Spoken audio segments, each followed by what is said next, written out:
Assalamualaikum warahmatullahi wabarakatuh. Perkenalkan, nama saya Muhammad Rayhan Valentino dari Fakultas Ilmu Komputer Prodi Teknik Informatika dengan NIM 2214200083. Saya akan menjelaskan fungsi dan grafik fungsi. Fungsi linear. Fungsi linear merupakan fungsi dengan pangkat 1, disebut juga persamaan garis karena grafiknya merupakan garis lurus. Bentuk persamaan eksplisit adalah Y sama dengan AX plus B. Bentuk persamaan implisit adalah AX plus BY plus C sama dengan 0. Daerah asal, daerah kawan, dan daerah hasil dari fungsi linear adalah himpunan bilangan real.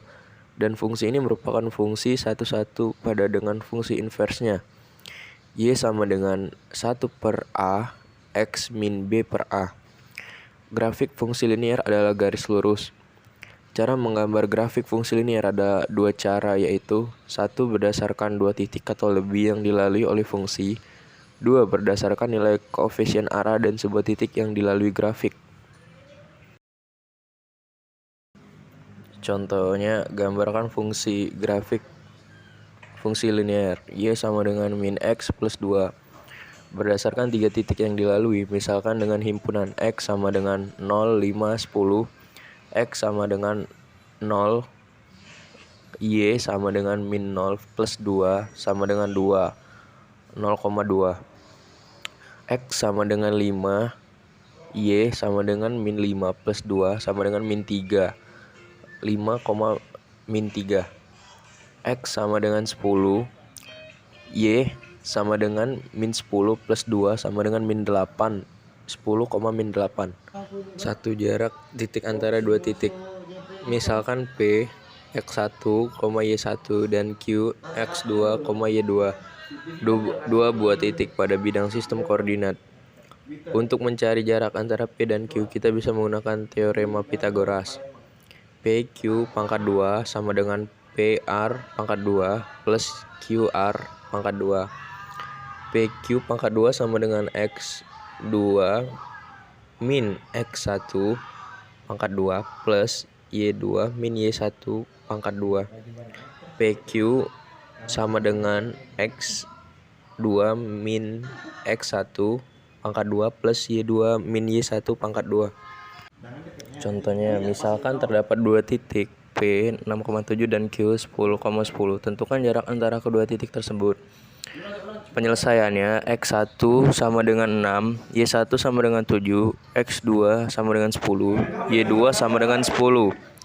D, X, Y sama dengan 10 min 6 pangkat 2 plus 10 min 7 pangkat 2 sama dengan 4 pangkat 2 plus 3 pangkat 2 sama dengan 16 plus 9. Akar jadi sama dengan akar 25 sama dengan 5. Kemiringan atau gradien antara dua titik. Dari titik P 1,2 ke titik Q 3,6 terjadi perubahan searah sumbu X atau kenaikan sebesar 2 satuan dan perubahan searah sumbu Y atau larian sebesar 4 satuan. Maka dapat dikatakan bahwa kemiringan garis ini adalah 2,4 atau 1/2. Secara umum, jika kita memiliki P, X1, Y1 dan X, X2 dan Y2 adalah dua titik yang melalui satu garis lurus. Kemiringan garis lurus merupakan ukuran kecuraman suatu garis. Semakin besar kemiringan suatu garis, maka semakin curam garis tersebut. Kemiringan garis tersebut dapat dihitung sebagai berikut. M sama dengan kenaikan per laria sama dengan Y2 min Y1 per X2 min X1. Ada beberapa jenis kemiringan.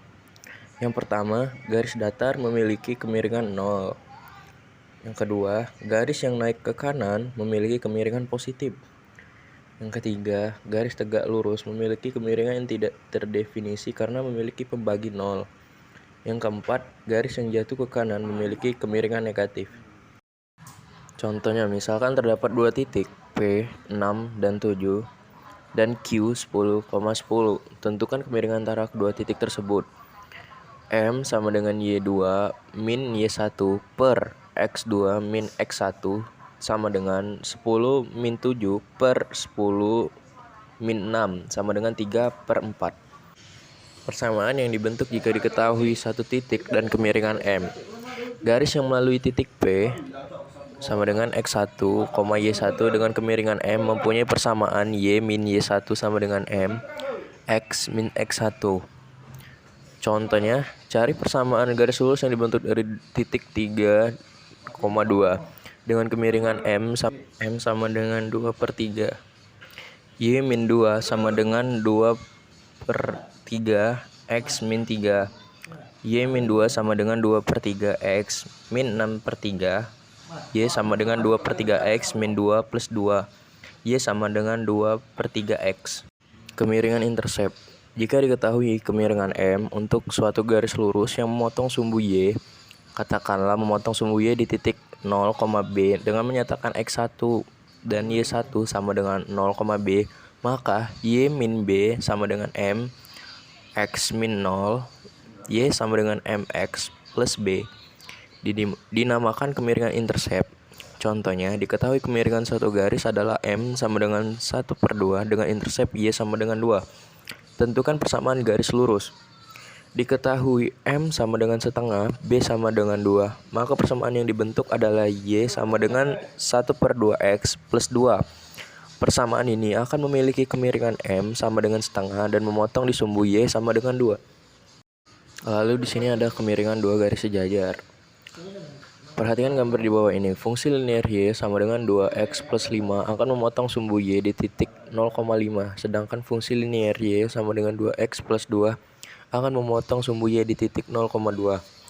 Hal ini berarti kedua fungsi linear ini memiliki intercept yang berbeda karena memotong sumbu Y di titik yang berbeda. Perhatikan kembali gambar kedua fungsi ini. Dapat diketahui bahwa fungsi linear Y sama dengan 2X plus 5 dan Y 2X plus 2 memiliki kemiringan yang sama, yakni M sama dengan 2. Kedua garis dikatakan sejajar jika memiliki intercept yang berbeda dan kemiringan yang sama. Gambarnya seperti yang ada tertera di sana. Lalu berikutnya kemiringan garis tegak lurus. Kita akan melihat bagaimana hubungan kemiringan untuk garis lurus yang saling tegak lurus. Tinjau kedua fungsi linear berikut ini, yaitu 2X min 3Y sama dengan 3 dan 2Y plus 3X sama dengan 6. Kita akan mencari kemiringan masing-masing garis lurus ini. 2X min 3Y sama dengan 3. Min 3Y sama dengan 3 min 2X. Min Y sama dengan 3 per 3 min 2 per 3X. Y sama dengan 2 per 3X min 1. Kita peroleh kemiringan fungsi ini adalah M sama dengan 2 per 3. Lanjut. 2Y plus 3 sama dengan 2Y plus 3X sama dengan 6. 2Y sama dengan 6 min 3X. Y sama dengan 6 per 2 min 3 per 2X. Y sama dengan min 3 per 2X plus 3. Kita peroleh kemiringan fungsi ini adalah M min 3 per 2. Sehingga dapat disimpulkan bahwa dua buah garis dikatakan saling tegak lurus apabila kemiringan kedua garis tersebut saling berbanding terbalik negatif. Lalu kita akan membahas tentang grafik fungsi kuadrat. Gambar kurva persamaan kuadrat akan membentuk parabola. Parabola tersebut dapat membuka ke atas atau membuka ke bawah dengan ketentuan jika A lebih besar dari 0, maka parabola akan membuka ke atas. Jika A kurang dari 0, maka parabola akan membuka ke bawah. Langkah-langkah menggambar parabola. Yang pertama, menentukan vertex. Vertex adalah titik ekstrim, maksimum, dan minimum suatu parabola. Jika A kurang dari 0, maka vertex merupakan titik maksimum. Dan jika A lebih besar dari 0, maka vertex merupakan titik minimum. Rumus untuk menentukan vertex, yakni K, L adalah K sama dengan min B per 2A dan 1 sama dengan C min B kuadrat per 4A. Lalu lanjut yang kedua, menentukan sumbu simetri. Sumbu simetri adalah garis yang membagi parabola menjadi dua bagian yang sama. Rumus untuk mencari sumbu simetri adalah K sama dengan min B per 2A. Lalu yang nomor 3, titik potong dengan sumbu X. Tentukan determinan. Rumus untuk menentukan determinan adalah D sama dengan B kuadrat min 4AC. Ketentuannya, D sama dengan 0, maka parabola tidak memotong sumbu X, tapi vertexnya hanya menyinggung sumbu X. Lalu D kurang dari 0, maka parabola tidak memotong dan tidak menyinggung sumbu X. Jikalau D lebih besar dari 0, maka parabola memotong sumbu X di titik X dan X kuadrat. Lalu yang keempat, titik potong dengan sumbu Y. Titik potong dengan sumbu Y dicari dengan rumus Y sama dengan C. Contohnya seperti berikut. Selesaikan persamaan eksponensial ini. 32 pangkat X sama dengan 2X pangkat 2 plus 4. Penyelesaiannya dalam kurung 2 pangkat 5X sama dengan 2X pangkat 2 plus 4. 25X sama dengan 2X kuadrat ditambah 4. X pangkat 2 min 5X plus 4 sama dengan 0. Dalam kurung X min 4 dan dalam kurung X min 1 sama dengan 0. X min 4 sama dengan 0. X sama dengan 4. X min 1 sama dengan 0. Dan X sama dengan 1. Lalu saya akan melanjutkan ke fungsi logaritmik. Fungsi logaritmik dengan bebas A yang dinotasikan dengan A log X sama dengan Y adalah fungsi balikan atau inverse dari fungsi eksponensial. Variabel bebas yang merupakan bilangan logaritmik. Hubungan fungsi eksponensial dan fungsi logaritma adalah Y sama dengan A log X. A pangkat Y sama dengan X. A adalah bilangan real, A lebih besar dari 0, dan A sama dengan 1, serta X sama dengan lebih besar dari 0. X adalah peubah bebas atau variabel, sedangkan A adalah bilangan pokok atau basis. Grafik fungsi logaritmik. Perhatikan bahwa jika fungsi 1, f memiliki domain A dan range B, maka fungsi inversenya f1 memiliki domain B dan range A. Karena fungsi eksponensial f dalam kurung X adalah A pangkat X, dengan A sama dengan 1 memiliki domain himpunan semua bilangan real dan range 0, X, maka kita dapat menyimpulkan bahwa fungsi inversenya f pangkat 1 dalam kurung X sama dengan A log X memiliki domain 0 dan range himpunan semua bilangan real. Lalu di sini apabila digabung kedua grafik fungsi eksponensial dan grafik fungsi logaritmik, maka dihasilkannya seperti yang digambar. Lalu di sini ada fungsi inverse. Tentukan inverse dari f dalam kurung X sama dengan min 2 min 3X per 2. Penyelesaiannya adalah Y sama dengan min 2 min 3X per 2. 2Y sama dengan min 2 dalam kurung 2 min 3X. Lalu 2Y sama dengan min 2 plus 3X. 2Y plus 2 sama dengan 3X. Lalu X sama dengan 2Y plus 2 per 3. Jadi F min 1 dalam kurung X sama dengan 2 dalam kurung X plus 1 per 3.